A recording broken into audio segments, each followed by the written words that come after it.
If you get blue light only in the morning, like you wake up, let's say you're like, oh, I'm not looking at my phone first thing of the day, but you go into your bathroom, flick the LED light on to go to the bathroom, you're programming your hormones to be stressed out and messed up. For men, if you get a lot of watching TV late at night, you can wake up the next day with half the testosterone level in your blood that you're supposed to have. And our mitochondria absolutely slow down in their efficiency when they get too much blue light. One day is okay, but you do that every day. Yeah, it's horrible for fertility and just everything. We don't have any built-in biological protection really from it, and it causes oxidative stress. What's the antidote for this? If you're really dark skinned, you need more near-infrared light than someone who's much more pale.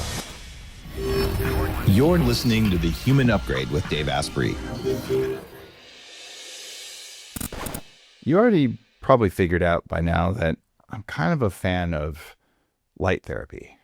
Started one of the first consumer light therapy companies that I'm no longer active with, and I've been using it for almost 20 years. And you've also probably heard me talk about saunas and the benefits of heat exposure over the entire course of the podcast, including the first 10 episodes, going, I think this is kind of a big deal, guys. Here's the data. And since then, biohacking has become a $36 billion industry. And you've heard newer biohackers on the scene talk about the incredible benefits of sauna that have been proven with old tech, like really old tech in Scandinavia, and some newer studies as well. And for years, we've talked about all the different ways you can get light into the body. But one of my favorite ways, and probably the most important way, other than sunlight itself, is good old-fashioned incandescent. So I'm bringing an expert in incandescent light therapy, as well as infrared sauna engineering and just human performance onto the show to share some information with you about the differences in wavelengths of the type of sauna that you might want to get. And we're going to go in a deep dive on how does this stuff actually work inside your cells. His name is Brian Richards. He's the founder of SaunaSpace. And I've got a SaunaSpace set up, about 20 feet away from the studio where we are right now. Brian, welcome to the show. Thank you for having me, Dave. So glad to be here. Grateful. Now, what made you get into incandescent light therapy? Yeah, it starts with my mom, actually, as so many things do. So I was dealing with some health issues. I had adrenal fatigue and acne on my back, and I had a lot of insomnia. Just was kind of low energy, kind of lethargic. And my mom, she's a naturopathic based physician. She's always been super avant-garde. She was prescribing supplements and vitamins in the 80s in Montana, where I grew up. Wow, not a lot of those in Montana. Yeah, no, she was really a rare bird back then. So yeah, she said, Brian, you probably just need a detox and you should use a sauna to do so. But she also said, specifically, you should try a near-infrared sauna.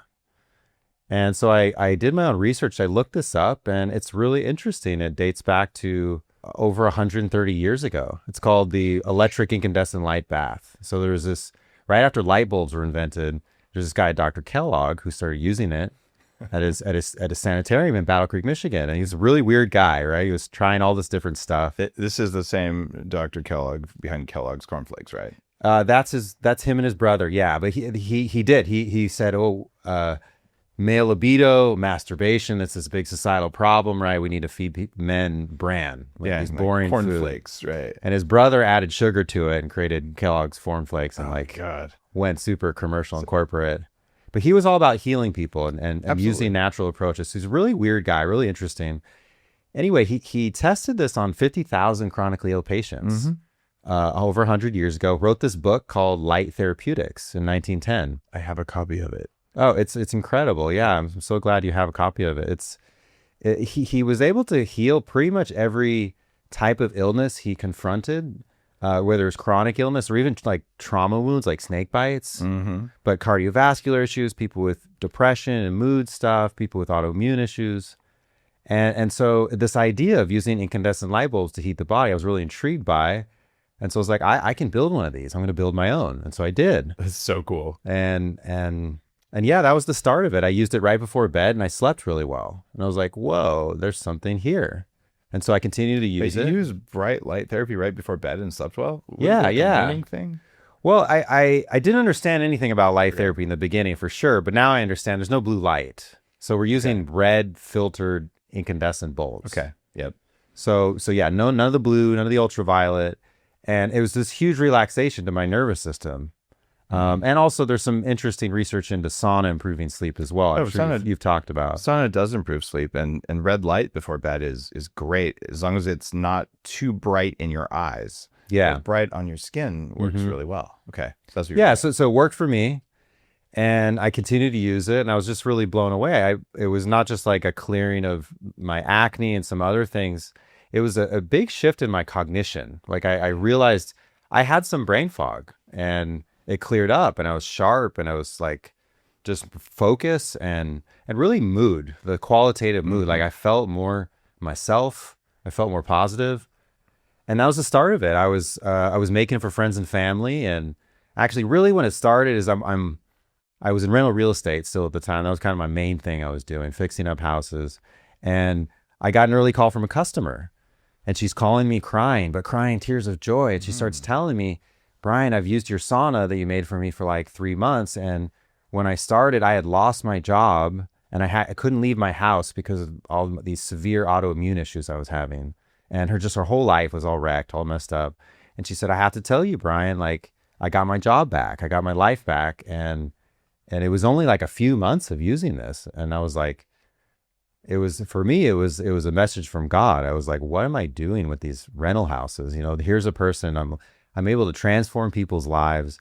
There's no collection of rent, there's none of all of that. Right. So I basically dropped my tools at that point and went and got a small business loan and started SaunaSpace. Wow. It's a very different feeling than a typical sauna. It's more like being in sunlight, right? You're there and you feel yourself warming in a way that the closest would be just sitting in bright sunlight, but you get sunburned in the sun. You don't get sunburned when you're doing this. And it seems almost forgotten. You mentioned going back to 1910. Somewhere in the house, I have this 1920s device. They sold millions of them that uses plasma. And it looks like you're plugging in something that might be a curling iron, but the end of it is this hollow glass tube that's full of some kind of noble gas. And you plug it in and you run it over your skin, and sparks are coming off of it. Yeah. A violet ray, they call it. And this was what everyone used for hair growth and all. And this is another kind of light in RF therapy. But these were commonplace. And now you just don't hear about it or see it. But it's not like it ever stopped working. It's that the people were like, chemicals are the way. They jumped in. I also have a book, not the one that you mentioned, about how in hospitals, not just one, but many hospitals, they were using colored light therapy. So they put filters in the windows and the sun would shine through and they would filter out some colors of light and then people would get better. So all that just went away.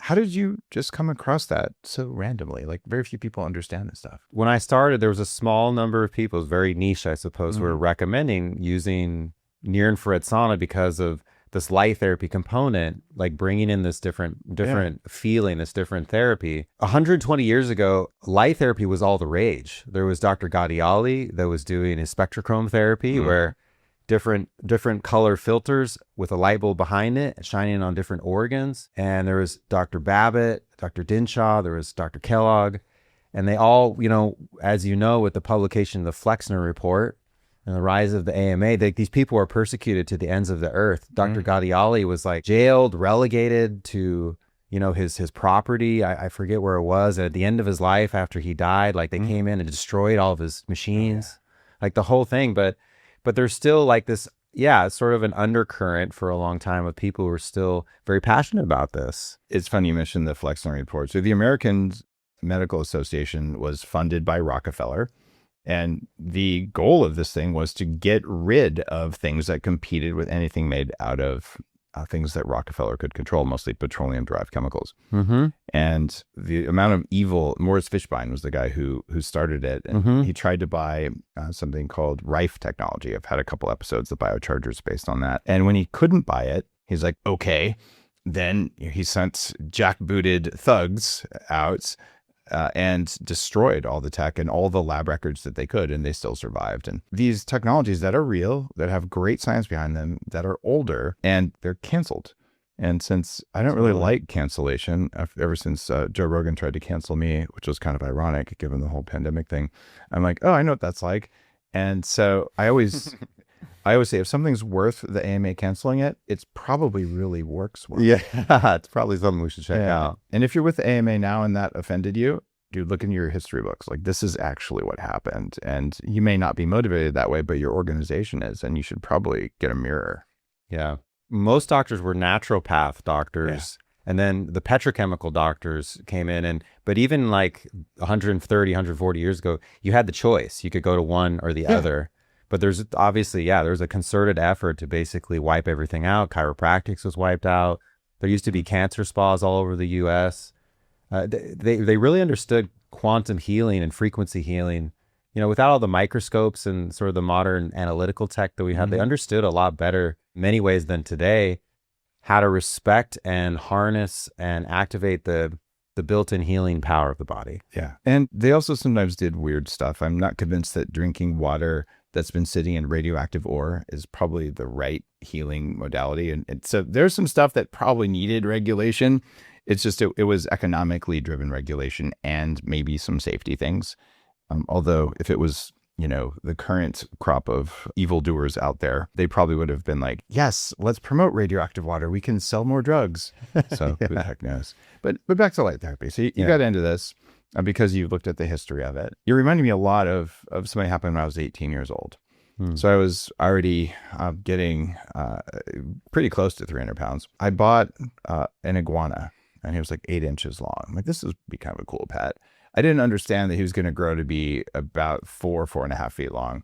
So I had this little dinosaur that would ride around on my shoulder. But he grew that big because I went online, and what would now be Reddit, at the time it was called Usenet, and talked to other owners. And they're like, look, if you don't have the right spectrum of light, he'll die. And if he doesn't have the right ratio of minerals, mostly calcium and magnesium, he'll die. I was like, wait a minute. Why is it that this lizard needs all this stuff and I don't? And that was one of the things that stuck in my head. Like, I've seen the effect on something where I have control of its environment. So what about me?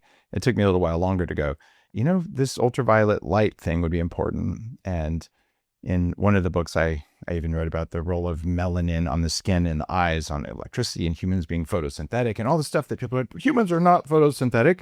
Yet 10% of our electrons can come from light. Now, if people are using SaunaSpace, is that the kind of light that actually energizes our cells? Yeah, absolutely. If you look at the sun, it's a full spectrum emission, and people focus a lot on the ultraviolet light and the visible light because ultraviolet light tans you, so you get this like immediate response. But actually, it's really a minority of the power of the sun. Over 70% of the wattage we absorb is in what's called near infrared. So just beyond the visible range, just beyond red. It's really not a whole lot of red. It's mostly near infrared. Part of that is like the nature of the spectrum itself, that the peak is is close to near infrared from the sun, but it's also because near infrared light penetrates all the way through the body. It's the deepest penetrating of all wavelengths. So we have these mitochondria in our body that absorb these wavelengths of light, red and near infrared, and that's what light therapy is. But the light therapy from the sun is mostly near infrared, and that's most of our experience with the sun. When we're out there and we feel warm from within and we feel good, there's something about it. It's just like, oh, this makes me feel good. It's really the near infrared that's nourishing us. It's not so much the ultraviolet light, even though there is a vitamin D response. It's because ultraviolet light is ionizing. So it is damaging our cells. It's causing oxidative stress and damage like all the time. But with that little bit of stress, we get this huge, overwhelming, big dose of healing near infrared. It's funny. All the studies that the industry used to justify sunscreen, they took isolated, just ultraviolet light, not sunlight. And they said, look, it's bad for skin and cells. But if you take a tiny bit of stimulating UVB and a huge amount of infrared, which is in sunlight, the infrared actually causes the skin to heal more than the ultraviolet does. So UV becomes a stimulating thing. So the whole mechanism for a sunscreen is based on just junk science, where UVB itself with nothing else is toxic, but UVB as part of sunlight is not toxic, but you can get a sunburn after a while, especially if you don't know how to eat. But what you're doing with SaunaSpace is interesting because you're getting the ultraviolet completely taken out, so you get just the near infrared. Mm-hmm. So when you sit in a sauna space, it feels different than a steam sauna, a dry sauna, even a far infrared sauna, because it's this like intense, it feels like sunlight. Yeah. And it definitely has a different effect on my body. And I believe at this point, infrared light is a nutrient. In fact, all light's a nutrient. And if you're in a typical environment where somebody who didn't understand light just said, well, it would be cheaper if we had light bulbs that didn't have any infrared because you can't see it, it's useless. That's not how it works. There's a lot of things that you can't see that affect your body, like carbon monoxide. Mm-hmm. So things you can't see might matter because they could kill you or make you stronger, right? Or you can't see nitrous oxide either. But if you breathe some of that, it might make you laugh, right? That's laughing gas. So even big, powerful magnets, you can't see it. But somehow we think, oh, because we can't see this light, it doesn't affect us. But many things affect us. So if you're in a sterile light environment that's full of junk light, where all the infrared's stripped out, your body is getting the stimulating signal of blue light from LEDs, and it's getting no repair signal at all. Mm-hmm. And here's my question for you. I know I'm getting a massive beneficial dose of infrared when I go into my sauna space. Does it kind of store up in the body? Am I undoing a day's LED indoor lighting harm when I spend 20 minutes in a sauna space? It's a great question. I would say, yeah, absolutely. So near infrared light has a photoprotective effect against ultraviolet and blue light. And that's why we're supposed to see the sunrise. Yes. Not a whole lot of ultraviolet and blue, a lot of red and near infrared. It has those nourishing, healing effects. And it also has this protective effect from future blue and future ultraviolet light that you get like later in the day when it's more powerful. So nowadays, right, we're in this weird modern indoor environment. All the light is blue. It's all LED based, most all of it, or fluorescent, which is all, again, it's mostly like, it's very blue dominant. And we're missing that healing component that we normally had. So yeah, if you get into a sauna space in the morning, it's not just having those healing effects sort of in the moment. It's throughout the day. It's protecting you and keeping you vital for so many other. It's not just the things that we've talked about. There's also antioxidants that are produced. So glutathione and melatonin are primarily produced by light. It's near infrared light that creates these glutathione and melatonin antioxidants subcellularly. Like most of our production of melatonin, which is the body's number one antioxidant in many ways, and glutathione is a great binder. Like some people take glutathione supplement before the sauna, but in SaunaSpace, your cells are producing naturally these very things that they need to support health and healing and vitality in the cells throughout the day. There are definitely studies that infrared will upregulate glutathione production. That's assuming you have the genes to make it and you have the raw materials to make it. So I don't have a hard time doing both. And in fact, I think it's a good idea to do that. Or maybe to take a binder like charcoal before, because your body will start excreting more toxins. Yeah, binders are huge. I'm a huge fan of binders. Our sauna uses radiant near infrared light to heat you up. So it actually heats you up so fast. The sauna sessions, like the one you have, the super sauna, it's only about 20 minutes. So I usually take a binder actually right when I get in, because smart, by the time we're done, not all the toxins are sweated out. Many go to the bowels. And so having charcoal, clay, different toxin binders, like things that have boron in it, are good. There's different ways to do that. But yeah, it's highly recommended to just take a binder to help accelerate the elimination. Okay. It's a good practice in general to take a binder on occasion. I don't think you want to take one every day because it can bind to some good stuff. But before doing a session, it's a really good idea. Now there's some other interesting water chemistry that happens. And there's something else I do before I get in my sauna space. And no one quite understood this. There's a guy named Gerald Pollack. You're probably familiar with him. And he's in his 80s now and has spoken at the biohacking conference. She's probably 8 years ago now. And I raised a bunch of money for his lab and made a $50,000 donation.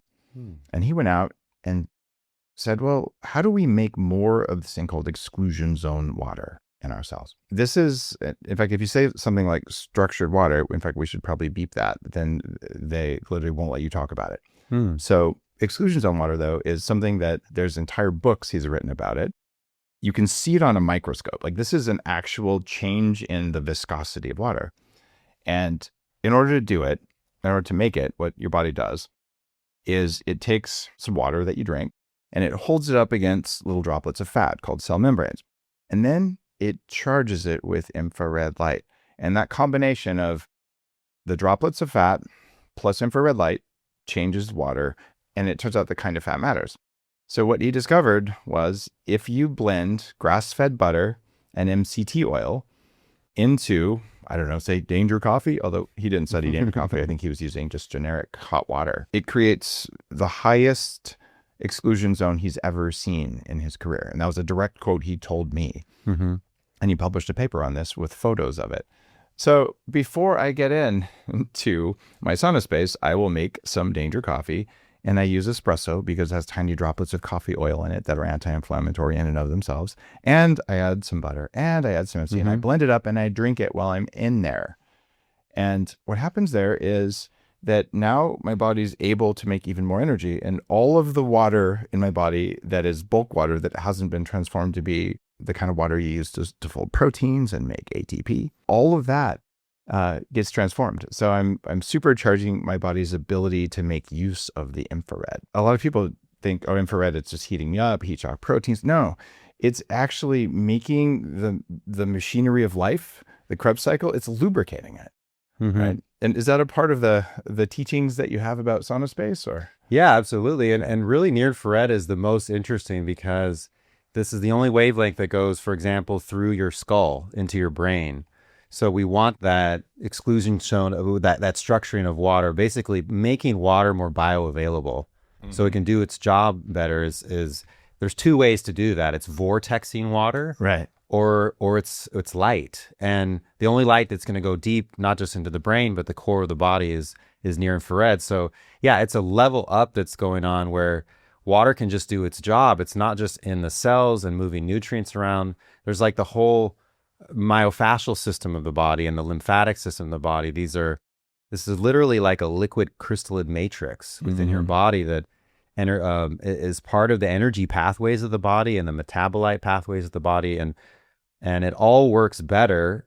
The energy production, the delivery of nutrients, the conveying away of waste when water, it's in its correct state. And here's something also really interesting. The water or the blood is, mostly water, right? When the blood goes through the heart is shaped. The different chambers of the heart are shaped so that the water in the blood vortexes as it goes through the heart. And so that's one example of all these different ways in which our biology is designed to put water back into this state. And so also getting lots of near infrared light is a key component to having this work right. Even more than that, there's this concept of redox potential in the cells.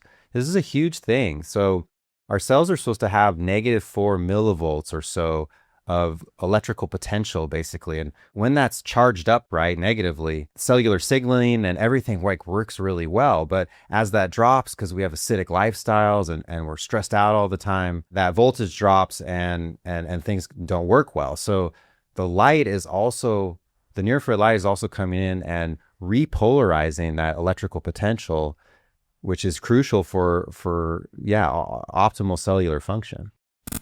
What if you could drink something every day that made your cells work better and gave you more energy, even better skin? It's called the Ageless Cocktail from Longevity Farms. Longevity Farms was started by two brothers, Joe and Mike Linares. The reason they did this is because they wanted to help their parents stay younger and they wanted themselves to be younger, so they went to work. Ageless Cocktail addresses multiple things you want in a longevity formula. Things like NAD production, healthier cells, having more energy, having clarity in your brain, better skin, and just less aging. Instead of taking a handful of separate supplements, you could just take Ageless Cocktail. That's because you're gonna get high doses of things like NMN, transresveratrol, liposomal NAD+, and creatine, taurine, and electrolytes. And you just get it in one scoop, and it tastes good. No sugar, no artificial sweeteners, no additives, and it's third-party tested for mold and heavy metals and all the other bad stuff. So go to getlongevityfarms.shop and use code DAVE. They'll give you 20% off your order. It's easy. Just put a scoop in water in the morning, drink it, and you feel better. Your joints have repair cells that rebuild your tissues constantly. But under enough stress or with enough time, those same cells are going to flip and then they start to break down instead. And once that happens, it just keeps going. The good news, though, is your joint damage isn't permanent because it turns out those cells that repair your joints, you can switch them back into repair mode. And that's why the scientists at Calroy developed Cardiogenics HP. In a placebo-controlled trial, the same kind used by Big Pharma, people taking Cardiogenics HP saw major improvements in joint regeneration biomarkers, and they saw increased joint space on imaging. So this is groundbreaking because that means that the lab work says that the joints are better and the imaging shows that they're better. And an average of 67% reduction in pain scores and an average of 50% increase in the distance they could walk in 90 days of taking Cardiogenics. If you want a deeper dive into the science, check out The Human Upgrade, episode 1338, where I interviewed a research microbiologist who advises Calroy about how they made this formula. Calroy also makes Arterosil HP, which I've been taking for a decade because of the hardcore research behind Calroy. They lead with real science and it shows. Go to calroy.com/Dave to get the research, get a discount, and a 45-day money-back guarantee. The stuff works. Everything you said there passes my scientific understanding of how things work. Even the heart being a vortex, most people, especially if you've been through med school, would say, oh, it's a pump. Well, it has a pumping effect, but it actually works like a vortex. And if you take a heart, and being a farmer, you get to do this kind of a thing, you can actually cut it there and it kind of unfolds and it's coiled up as a basically a V-shaped funnel. And of course, there are different chambers and things like that. But it has an effect on the blood. And every hardcore scientist, and my grandmother's a PhD nuclear engineer. If I said vortexing matters, they'd been like, no. Except my grandfather was a physical chemist who co-invented the process for making plutonium we still use today. And so in physical chemistry, vortexes are used all the time.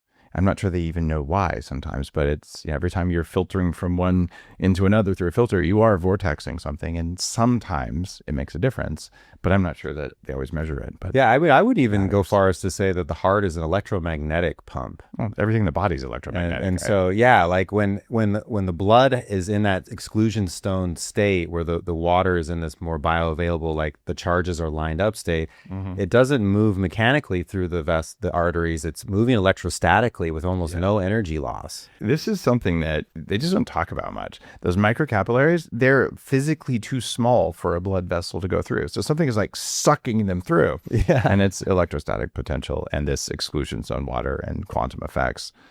And what affects all of those? Infrared light.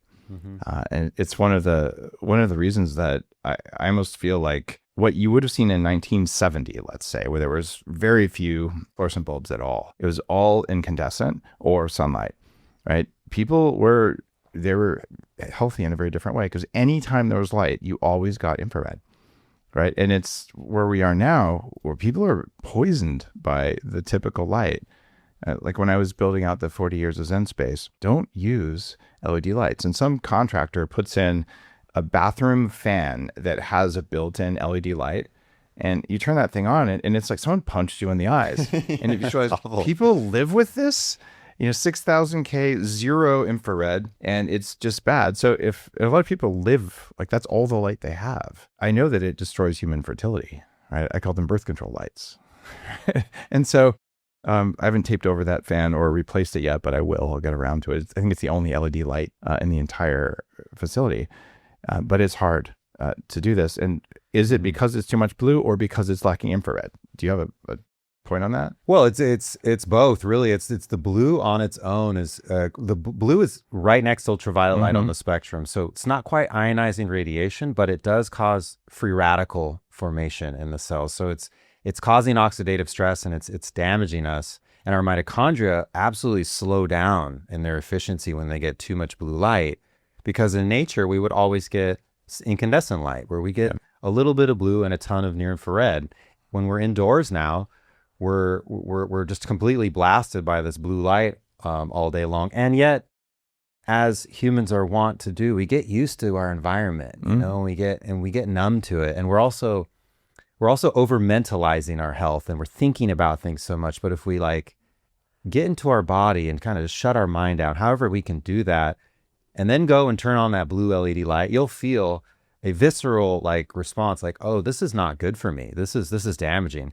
And as you mentioned, it's just got such a bad cascade of effects on your health. If you get blue light only in the morning, like you wake up, let's say you're like, oh, I'm not looking at my phone first thing of the day, but you go into your bathroom, flick the LED light on because to go to the bathroom, you're programming your hormones to be stressed out and messed up really for the rest of the day. It's like, and then in the evening after dark, we're not really supposed to get blue light after the sunset. Yeah.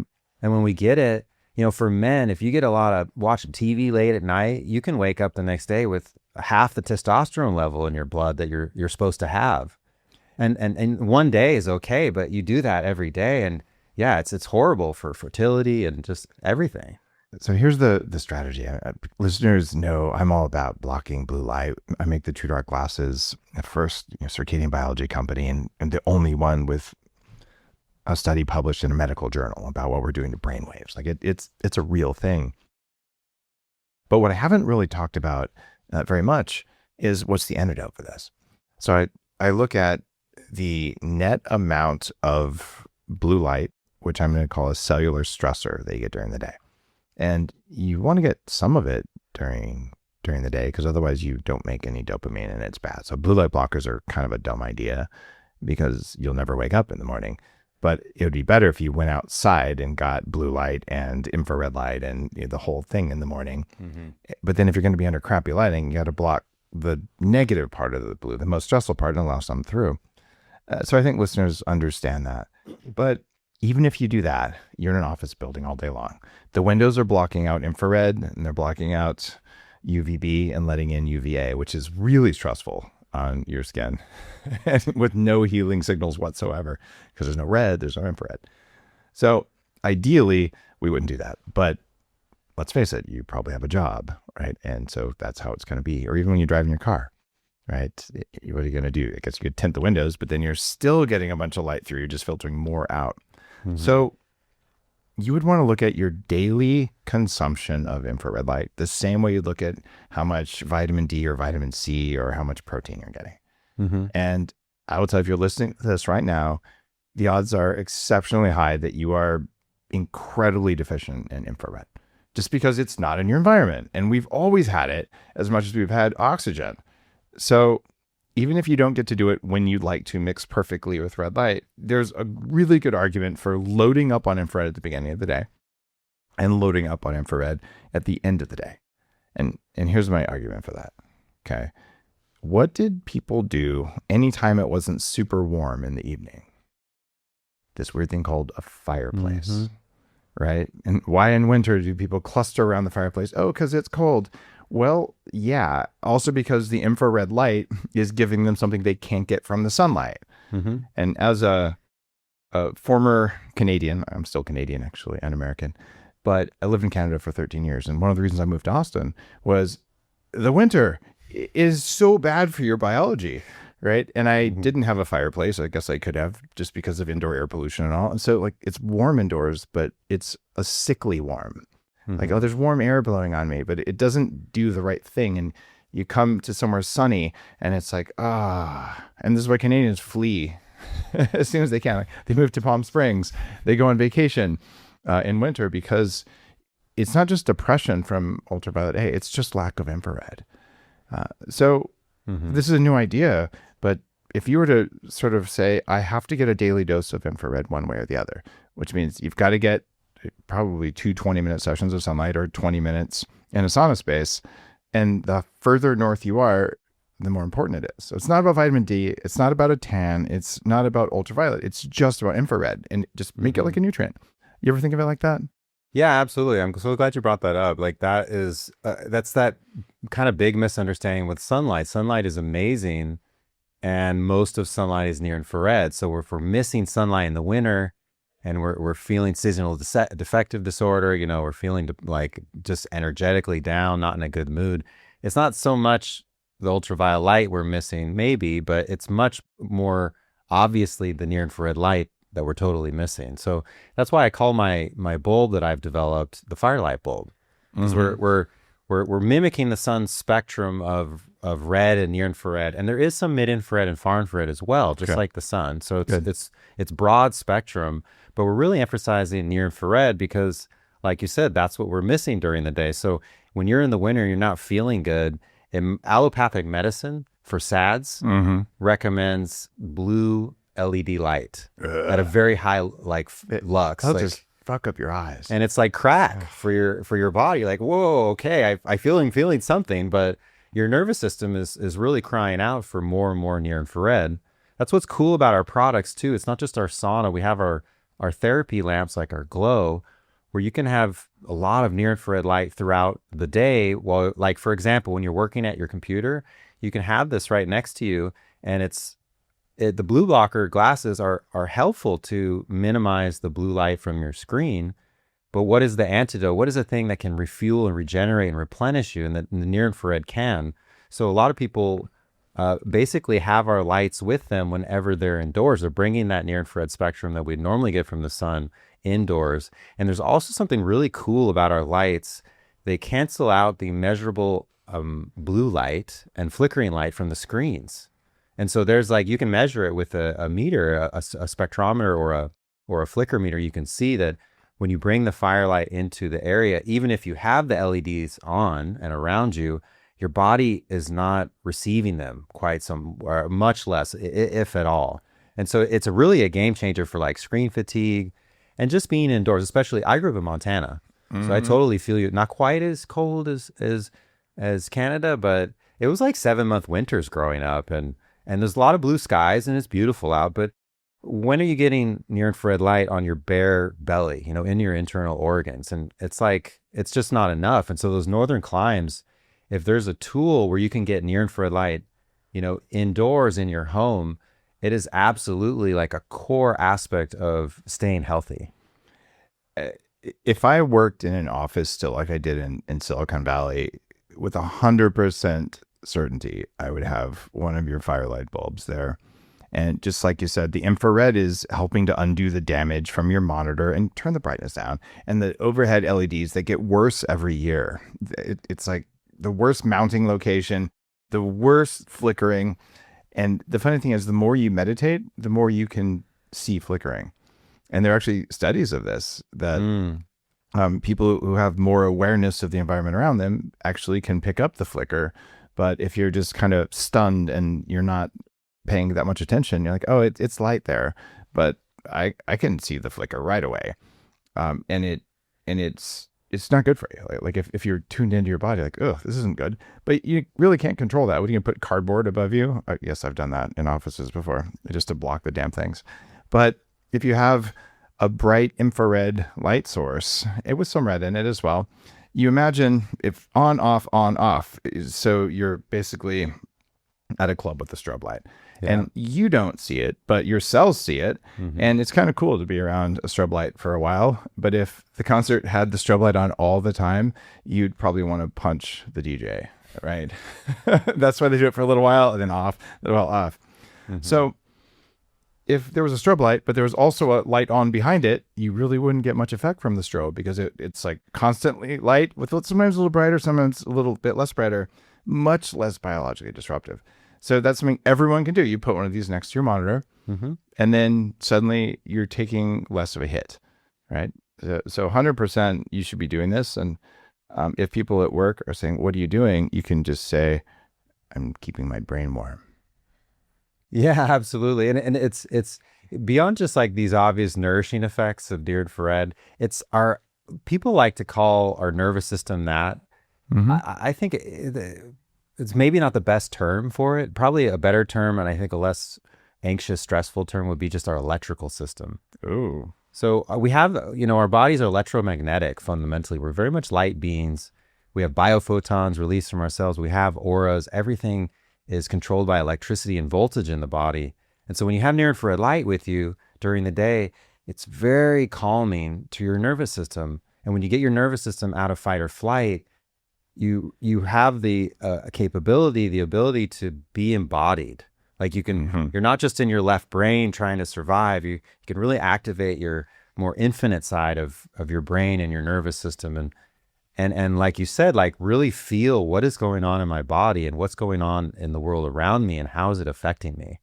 So that calming aspect of near infrared is not to be underestimated. We're also electrically stressed out nowadays, and when we're stressed out, we don't operate optimal function, but we also we can't heal. We can't optimize at all.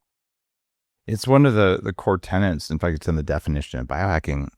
When I wrote it, I remember it took like 6 weeks to come up with a sentence. It would have taken like 5 minutes with a good AI today. But it's like the art and science of changing the environment around you and inside you so you have control of your state. And your state can be your physical state. It can be the state of your nervous system, your consciousness, your longevity, whatever. And it is around environmental control and recognizing that your body can be in get it done, make sure you don't die, focus mode, or it can be in an expansive, it's time to heal mode. It would make sense that you'd want to be able to enter both states at will. And if you're stuck in one because you just loaded up on environmental stressors like blinking lights and EMFs and bad food and toxic relationships and all this stuff, you're going to be stuck there. And then you don't get the recovery, then you don't live as long and you aren't in control of your state. So you say, well, just meditate.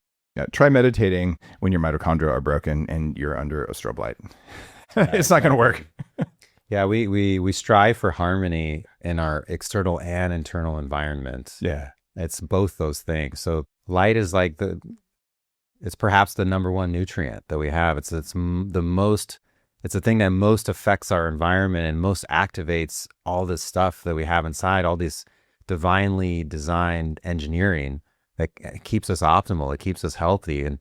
And yet there's not enough awareness still of like, what is my light lifestyle? What is my light diet? You know, I'm almost with you there, but if I had a choice between like sunlight as my primary nutrient or just eating ribeye in darkness, I think I'm about the ribeye, man. I don't know. Oh, I don't know, man. When it's hot out in the summer, I can just have some fruit and like I'm just like on cloud nine. It's really when I'm not getting enough light, I'm really more drawn to the ribeye and the dense stuff. It's funny you mentioned that. There's really clear evidence that when you're near the equator, you get more of this bright sunlight with all the infrared and red and all the stuff, that your body can metabolize more sugar and more fruit. And this is why tropical fruits are more sugary. And you go up into Alaska or Canada or somewhere, Siberia, it's like you will have some berries with no sugar and lots of polyphenols and wrap them in seal blubber or something. And so just we know that there's a dietary change based on where you are. And there's also a mitochondrial angle to it based on your history. It's a genetic thing. So like I'm a meaningful percentage Basque. And Basque is a weird part of the world. You know, it's a part of Spain, but they're genetically distinct. And their language doesn't match any other language. They're probably aliens or something. But you know, the quintessential soul food of the Basque. What is it? It's ribeye. Ribeye. Yeah. So when people challenge my desire to have ribeye twice a day, I'm like, you're disrespecting my race. And at that point, they just back away slowly and give me the ribeye, and I feel so much better. It's part of my identity. Oh, that's amazing. Yeah, you're definitely, we definitely have a different makeups, you know, like if you're really dark skinned, you need more near infrared light than someone who's much more pale. Oh, you need more near infrared, you need more UVB. And it's actually just tragic what happens if you have dark skin and you go far north and you live there and you're unaware of this. You have to actively manage your light exposure because your kids will get sick if you don't. And it happens multi-generationally. So you end up getting kids with almost rickets, right? So this is something, and there's lots of immigration to Canada and to Northern Europe right now. And so if you have darker skin, you better get a UVB lamp or intentionally go outside and get sunlight, because otherwise, especially over 2 or 3 generations, vitamin D deficient kids just don't do well. But no one talks about the infrared light deficiency that happens, which is broad mitochondrial decline. So kids without vitamin D, kids without functioning mitochondria, and kids with more toxins, you know what they get? Autism. Autism. Yeah. And look at our classrooms, and look at the hospitals. It's all LED light. Yeah, it's kind of shocking. You go to hospital, it's not just LED light. They leave it on all night long so the nurses can have an easier look at you or something. And I remember, I don't know, probably 10 years ago, I stepped on a rusty nail. Now, it turns out tetanus doesn't live in rust. Tetanus lives in animal droppings. I stepped on a rusty nail on a farm. So, about a week later, I'm like, oh, that's actually infected. And the iodine I put on there probably didn't work. And my ER doctor wife at the time was like, you have tetanus. I'm like, you're kidding. And I was getting the pain in my jaw. And she said, let's do this. You drive to the hospital and I'll call them and tell them what to do. So I drive to the hospital. Meanwhile, they're helicoptering in like the anti-tetanus thing that they have, which is not a tetanus vaccine. It's actually the tetanus antibody. Yeah. And so they helicopter that in and they're like, oh yeah, you probably would have died in another day or two. So you don't want to step on a rusty nail. But when I was at the hospital waiting for that damn helicopter, they just had me under strobe lights. And I was wearing my darkest true dark glasses and a hat. And the doctor's like, what are you doing? I'm like, I know my circadian biology. So they finally gave me like a waiting room and like turned the lights off. And like, so I sat in darkness waiting for my tetanus. Wow, yeah. But yeah, the hospital is so toxic, man. It's so toxic. So toxic. So yeah, tetanus is a real thing in case you're wondering. Do you think if I like ate enough fruit, it would have protected me? I'm just messing with you. I'm a big fan of fruit. Yeah, I do think there's something to be said about its interaction with light, with sunlight. And so like the opposite also we should mention for if you're darker skin and you're up north, you have this challenge. Also, if you're light skin and you're very close to the equator. Oh yeah. You want to get a lot of sunlight, but you want to avoid seed oils and you want to build up a sun callus. You don't just go out at 2 p.m. Sun callus is called a tan by everyone who's not following a sociopathic influencer. Isn't that what we're talking about? Yeah, you get used to the sun. When you get used to the sun, you don't burn as bad. But at some point, you do get enough ultraviolet light, and the solution is not sunscreen. It's just put a hat on, put a shirt on. So I ran an experiment a while ago because endogenously produced vitamin D would be better for you. So I went to Hawaii for 6 weeks. Okay. And I don't need any seed oils, right? I generally don't get sunburned. It's incredibly difficult to give me a sunburn. And it's because of what I eat and supplements I take. But in Hawaii for 6 hours in the sun, you can get not even a sunburn really. I wasn't getting burned, but I did get UV damage to my skin without burning. And my vitamin D levels got up to 30 if I wasn't supplementing. So I have the genes where I'm not going to get there because I use it. I don't make it that quickly and I use it really quickly. So that was a failed experiment. But the point is you can get damage from too much sun. And so what you do is you get, an hour of sunlight or whatever, and then like put on long sleeves, put on a hat and it's just fine. But sunscreen's dumb. Well, and here's an interesting thing most people don't know. If you wear white linen or white cotton that's thin, it will predominantly block the ultraviolet light, but it lets the infrared, the near infrared through. So you can actually still get benefit from that healing component of the sunlight, not get burned by just having, light, natural fabric clothing on. So, I mean, my favorite is like just recycled soda bottles woven into fabric. It's no, that's a whole nother conversation. It's just bad. It also blocks. Well, it's not going to block all the infrared, but it blocks all kinds of things you don't want, including the electrical stuff that happens. Well, let's talk about electricity as well. It's cool that you're so well informed on this stuff. You can tell that's why you made the FireLight bulbs, just because you have to know how it all works to do something that's effective like this. And there isn't anything else like this that I've seen on the market, where you're getting a powerful form of full spectrum infrared and some of the red that you need, so you can use this as a supplemental thing, as a detoxing thing, and all that. But we haven't talked about EMFs. Yeah. So some of the lower quality sauna manufacturers out there have meaningful levels of EMF and sometimes like solvents and things. that are in the wood or in the glue. And also I've been warning people for 20 years, like, be a little careful of, what's that sauna made out of? And does it have high EMFs? What have you found about EMFs in saunas? Well, EMFs are man-made EMFs because EMFs is electromagnetic field. So light is also EMF. But the real issue with our health is all this man-made stuff. So we have like billions and billions and billions of times more man-made EMF exposure than we had just 100 years ago. We don't have any built-in biological protection really from it. And it causes oxidative stress. And if you look at the literature, the closest association with the use of a phone and disease is brain cancer and throat cancer.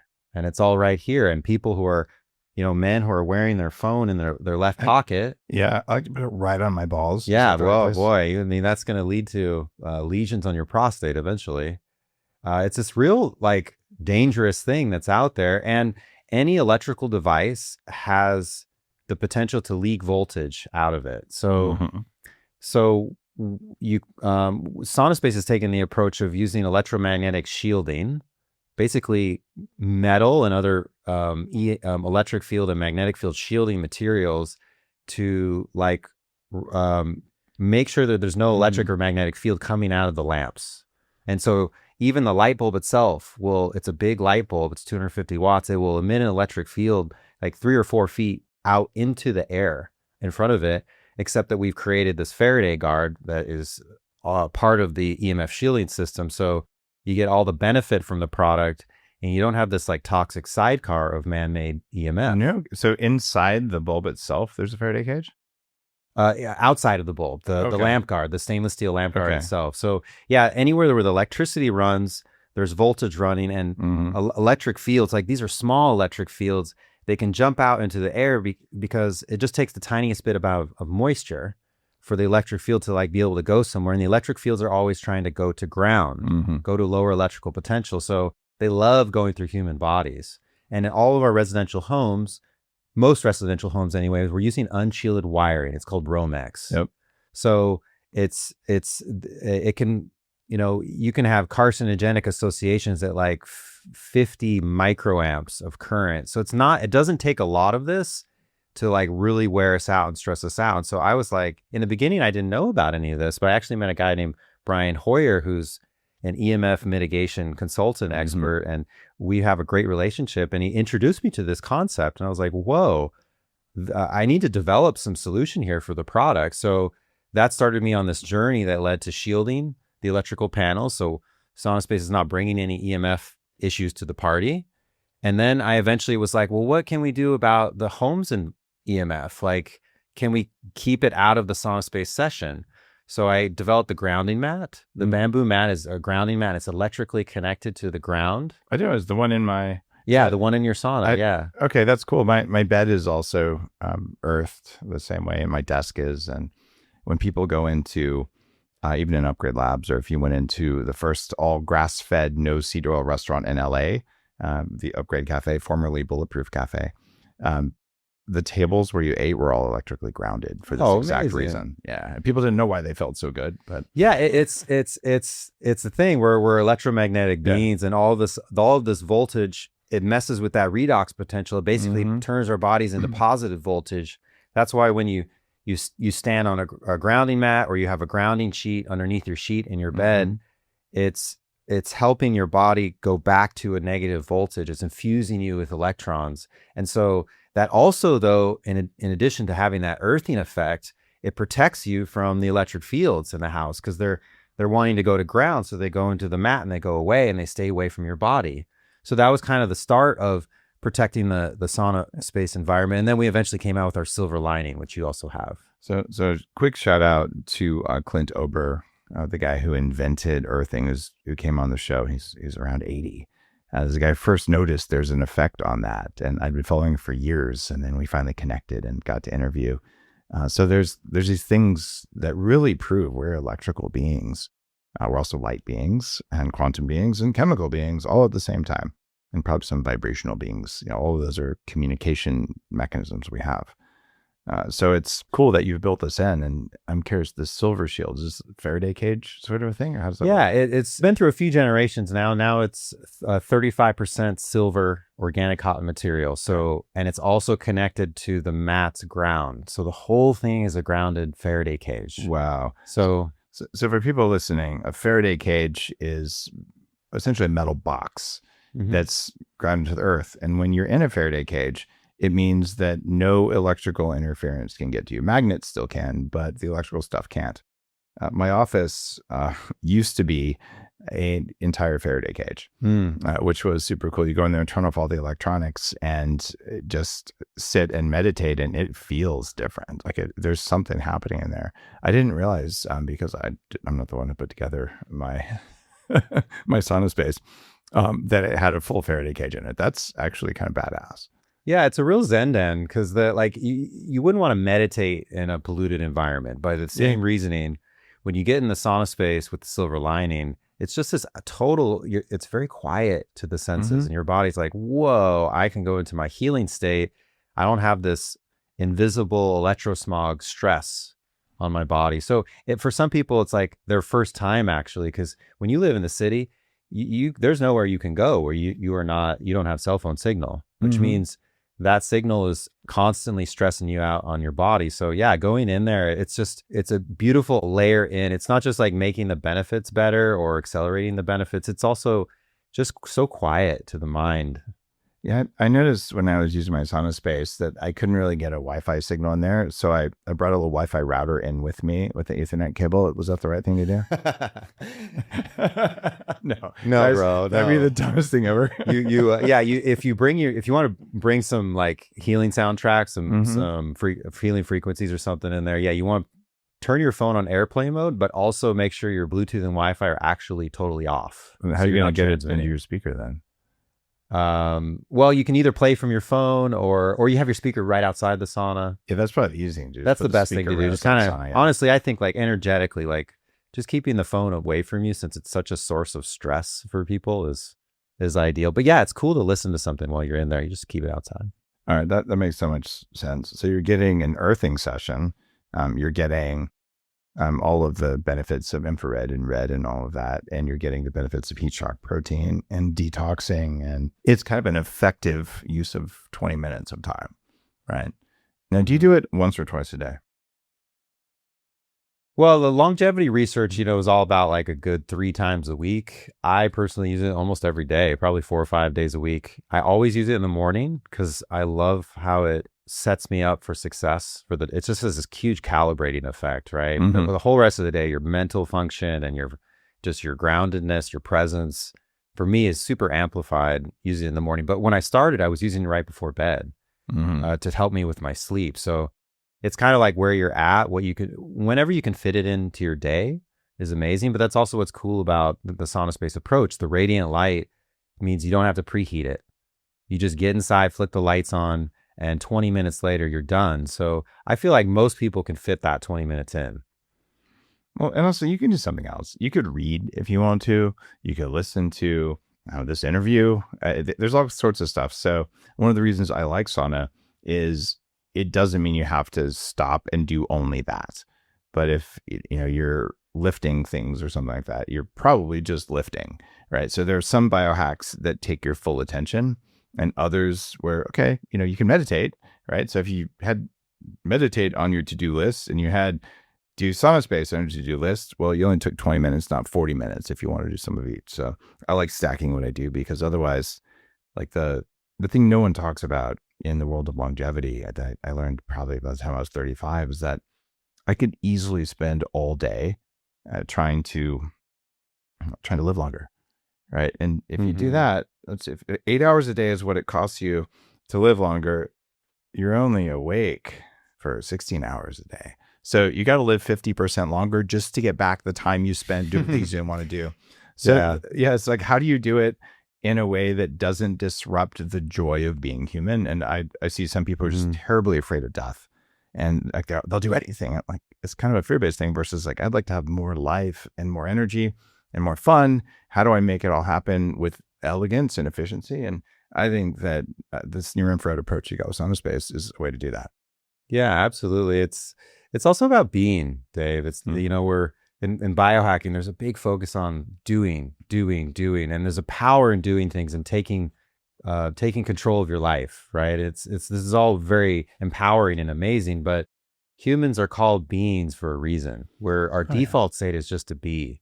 So that's what I love about the SaunaSpace is in this 20 minutes, you have all these different things you're doing and you're not really doing much. You're just being. Yes, you can do breath work or meditation. You could read a book, but you're doing what we're supposed to be doing, which is being. And it's a really powerful thing to just be. When you just be and you relax your brain, and your brain waves get out of beta, it changes how you function the whole rest of the day. 100%. And so when people have achieved the consciousness things that you can do, and I like to use the word achievement there because that's what people are looking for. But if you go to a Buddhist monastery, they'll also say, what level of meditation achievement do you have? Because they're working on regulatory control of themselves. So if you can switch between focus and relaxed effortlessly and at will, that's where the most peace comes. And that's when your phone isn't a source of cognitive stress. It might be a source of biological stress, but you're like, I don't care that people are trying to get a hold of me. And it's not that I don't say I don't care. It's that internally there is no measurable stress response from that. And it's where biohacking takes you. Like, look at the number of unread text messages on there. What do you see? Whew, thousands. Yeah. Whoa. 2,230 today. And I'm entirely not stressed about it. Right. Because look, I woke up this morning and I didn't look at my phone, and I do that every morning, and that's just how it is. And so I tell my good friends, you should probably tune in psychically and see if I'm looking at my phone and text me then. And otherwise, if I don't respond, sorry about that in advance, but I don't live by my phone. Right. And to be able to do that without stress, that's the level of mastery that I'm working to teach people. And it's just easier to do that if your cells work, because you have exclusions on water, because you got some infrared light. So more mitochondria energy equals more ability to control your state. And where do you want your state to be? A state of peace, right? And so there's this cool elegance of sitting in a sauna, whether you're sitting there just wondering, or sitting there meditating, or sitting there, if that's your jam, listen to the podcast on 2X. But I'll tell you, if you're always filling your brain with information, it will have an effect. Right. But it might be an effect you want or you don't want, but like, you get to choose. And that's a cool thing. You also get to choose to get 15% off sauna.space. Use code Dave and you can pick up one of these. And I will tell you, even if you just get the light that goes next to your monitor at work, this can change your life. Like, you'd be amazed how at the end of the day, just having working biology, because your light nutrients matched what they should be, it's life-changing. So if you're tired at the end of the day, your eyes hurt, you're irritable, you should give that a try. Maybe that's your entry. And maybe you're saying, no, this is it. I'm going to get the sauna. And one thing we didn't mention about the SaunaSpace, it's not a big wooden box. It's made out of fabric. In fact, I went for the turmeric color. It actually looks cool in the room. So it's kind of like a tent, like a cool sort of Middle Eastern vibes tent, I would say. Like, if I was riding my camel around, I'd be really proud to have the. So it looks cool, and it's easy to set up, and it's just not monolithic, and it works very, very well. So give it a try. Sauna.space. Use code Dave. See you next time on the Human Upgrade Podcast.